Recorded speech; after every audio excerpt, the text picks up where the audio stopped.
ಕೋಟಿ ರೂಪಾಯಿ ಕೊಡ್ತಾನೆ ಆಶ್ವಾಸನೆ ಕೊಟ್ಟು ಓಟ್ ಕೆಲವೊಂದು ಮಂದಿ ಬಿ ಜೆ ಪಿ ಹಾಕ್ಯಾರಲ್ಲ, ಯಾರು ಹಾಕ್ಯಾರೋ ಗುರುತಲ್ಲ, ರಾಜ್ಯಾಧ್ಯಕ್ಷರೇ ಹಾಕ್ಸಾನತ್ರ ನಮಗೆ ಸುದ್ದಿ ಐತಿ.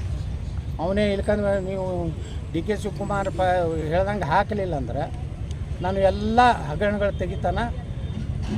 ವೋಟಿಂಗ್ ಆದ ಮ್ಯಾಗ ವಿಪ್ ಇಶ್ಯೂ ಮಾಡ್ತಾರೆ ರಾಜ್ಯಾಧ್ಯಕ್ಷರು. ವೋಟಿಂಗ್ ಆದ್ಮ್ಯಾಗ ಯಾರು ವಿಪ್ ಇಶ್ಯೂ ಮಾಡ್ತಾರೆ? ವೋಟಿಂಗ್ಗಿಂತ ಮೊದಲು ವಿಪ್ ಇಶ್ಯೂ ಮಾಡ್ತಾರೆ. ಅವ್ರು ವಿಪ್ ತೊಗೊಲಿ, ಅವ್ರ ಮನೆಗೆ ಹೋಗಿ ಹತ್ತಾರೆ.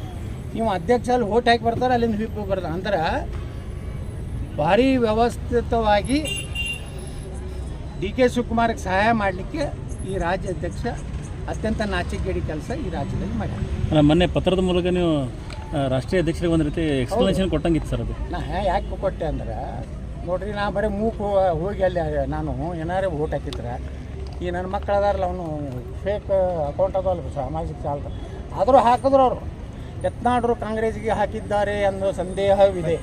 ನಿಮ್ಮ ಅಭಿಪ್ರಾಯ ಏನೋ ಹಾಕಿಸಿದ್ದ. ನಾ ಇಷ್ಟೇ ಹೇಳ್ತೀನಿ ವಿಜಯೇಂದ್ರಗೆ, ನನ್ನ ವೈಯಕ್ತಿಕ ವಿಚಾರನಾಗ ನನ್ನ ಕುಟುಂಬದ ಬಗ್ಗೆ ಏನಾರೇ ನೀನು ಕೆಟ್ಟ ಶಬ್ದಗಳನ್ನು ಹಾಕಿದೆ ಅಂದ್ರೆ ನಿನ್ನ ಕುಟುಂಬದ ಇತಿಹಾಸ ನನ್ನ ಬಳಿ ಐತಿ, ನಿಮ್ಮ ಅಪ್ಪಂದು ನಿಮ್ಮ ಅವ್ವಂದು ಎಲ್ಲ ನನ್ನ ಬಳಿ ಇತಿಹಾಸ ಐತಿ. ನೀವು ಸುಮ್ಮ ಹುಷಾರಲ್ಲೇ ಅಟ್ಟೆ ಇರಬೇಕು. ನಿನಗೆ ನಕಲಿ ಏನೋ ಫೇಸ್ಬುಕ್ನಾಗ ಅಕೌಂಟ್ ಮಾಡಿ ಅಸಹ್ಯ ಬರೆಸ್ತೀಯಲ್ಲ, ನೀನು ಇತಿಹಾಸನೂ ನನಗೆ ಗೊತ್ತೈತಿ. ನಾನು ಬರ್ಸ್ಲಾಕ್ಕೆ ಚಾಲು ಮಾಡ್ತೀನಿ ಅಷ್ಟೇ. ಈಗ ಹೋಗೋ ಕಾಲ ಬಂದೈತಿ, ನನ್ನ ಮುಗಿದೈತಿ. ನೀ ಎಷ್ಟು ಶ್ರೇಷ್ಠ ಎಷ್ಟು ಒಳ್ಳೆಯ ರಾಜಕಾರಣ ಗುರ್ತಾಗೈತಿ, ಭಾಳ ಹರ್ಯಾಡಬೇಡ.